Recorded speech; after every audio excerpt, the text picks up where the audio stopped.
គ្មាននរណាម្នាក់នឹកស្មានថាក្មេងប្រុសក្រីក្របំផុតនៅក្នុងសាលានឹងហៅស្ត្រីដែលមានបំផុតនៅក្នុងប្រទេសថាដុម៉ាក់នោះទេមិត្តស្រីនិងមិត្តរួមថ្នាក់របស់គេដែលតែងតែមើងងាយគេសុទ្ធតែស្រឡាំងកាំងតតែពេលនោះទើបពួកគេដឹងថាអត្តសញ្ញាណរបស់ក្មេងប្រុសក្រីក្រម្នាក់នេះមិនសាមញ្ញតតែសោះ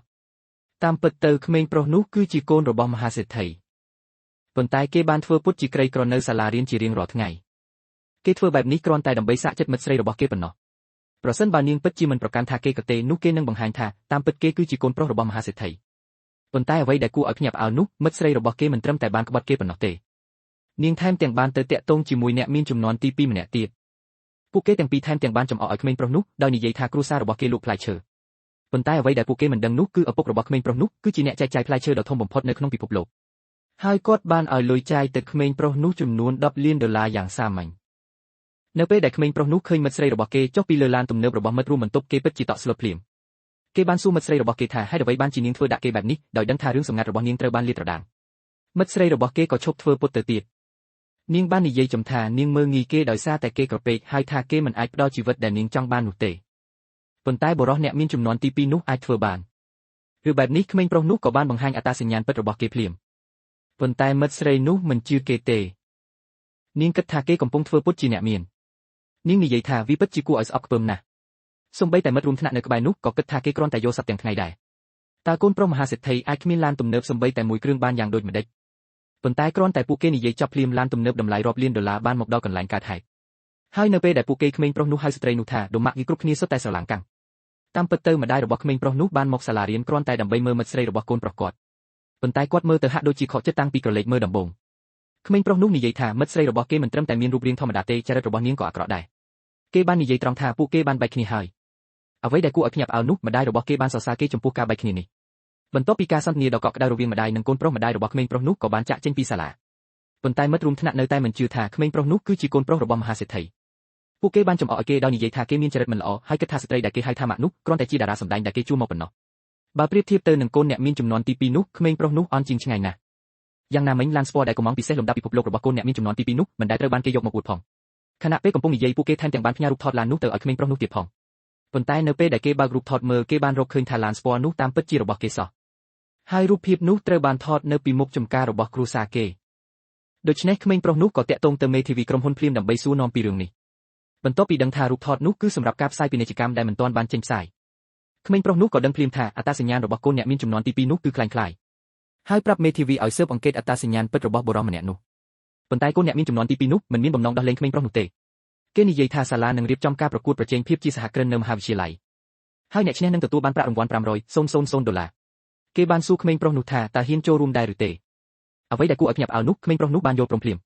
ដូច្នេះអ្នកទាំងពីរបានភ្នាល់គ្នាប្រសិនបើក្មេងប្រុសនោះចាញ់គេនឹងលុតជង្គង់សុំទោសនៅចំពោះមុខសិស្សនិងគ្រូទាំងអស់បន្ទាប់មកឈប់រៀនហើយបាត់ខ្លួនជារៀងរហូតក្មេងប្រុសនោះបានទទួលយកដោយរីករាយ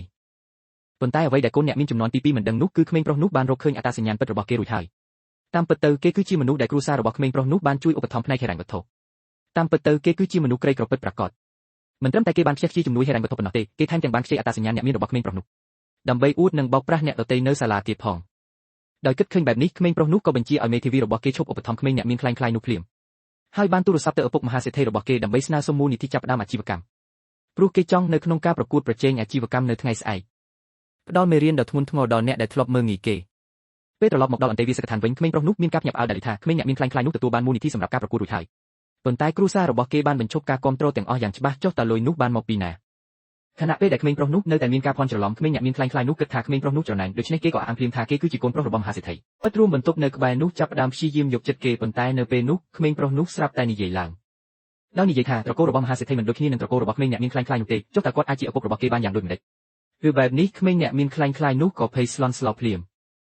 គេបានកុហកដោយនិយាយថាឪពុករបស់គេគឺជាមនុស្សមិនចូលចិត្តបង្ហាញខ្លួនហើយប្រើឈ្មោះខ្លាំងៗនៅទីសាធារណៈដូច្នេះវាជារឿងធម្មតាទេដែលក្មេងប្រុសនោះមិនដឹងទាំងបញ្ជាឲ្យក្មេងប្រុសនោះបិទមាត់ប៉ុន្តែក្មេងប្រុសដែលដឹងគ្រប់យ៉ាងនោះក៏មិនបានលាតត្រដាងគេភ្លាមដែររឿងល្ខោនពិតទើបតែចាប់ផ្ដើមនៅពេលដែលក្មេងអ្នកមានខ្លាំងៗនោះចាក់ចេញពីអន្តេវាសិកដ្ឋាន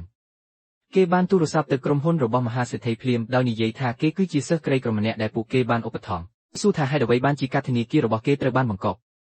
បន្ទាប់ពីដឹងថាគេនឹងលែងទទួលបានការគាំទ្រពីក្រុមហ៊ុនទៀតហើយក្មេងអ្នកមានខ្លាំងៗនោះខឹងភ្លាមដោយនៅតែមិនយល់ថាគេបានធ្វើអ្វីខុស ដូច្នេះគេក៏ត្រឡប់ទៅអន្តេវាសិកដ្ឋានវិញដោយទឹកមុខខកចិត្ត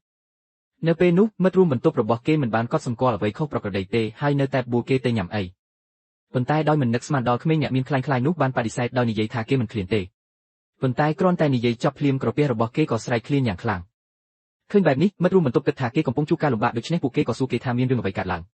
ក្មេងអ្នកមានខ្លាញ់នោះបានកុហកដោយនិយាយថាដោយសារតែពិន្ទុរបស់គេមិនល្អឪពុកម្ដាយរបស់គេបានបង្កប់ការធនាគាររបស់គេដោយមិននឹកស្មានដល់មិត្តរួមបន្ទប់របស់គេមិនបានចំអកឲ្យគេទេពួកគេថែមទាំងបានឲ្យគេខ្ចីលុយខ្លះទៀតផងឃើញបែបនេះក្មេងអ្នកមានខ្លាញ់នោះក៏ត្រឡប់មកក្រអឺតក្រទុំវិញមិនយូរប៉ុន្មានការប្រកួតប្រជែងភាពជាសហគ្រិនបានចាប់ផ្ដើមបន្ទាប់ពីក្មេងអ្នកមានខ្លាញ់នោះបានបង្ហាញផែនការអាជីវកម្មរបស់គេទទួលបានការគាំទ្រយ៉ាងខ្លាំងពីទស្សនិកជនហើយគេបានប្រើឱកាសនោះដើម្បីបង្មាស់ក្មេងប្រុសនោះម្ដងទៀតប៉ុន្តែនៅពេលដែលក្មេងប្រុសនោះឡើងលើឆាកដើម្បីធ្វើបទបង្ហាញគ្រាន់តែគេចាប់ផ្ដើមនិយាយភ្លាមផែនការរបស់គេបានធ្វើឲ្យអ្នកគ្រប់គ្នាភ្ញាក់ផ្អើល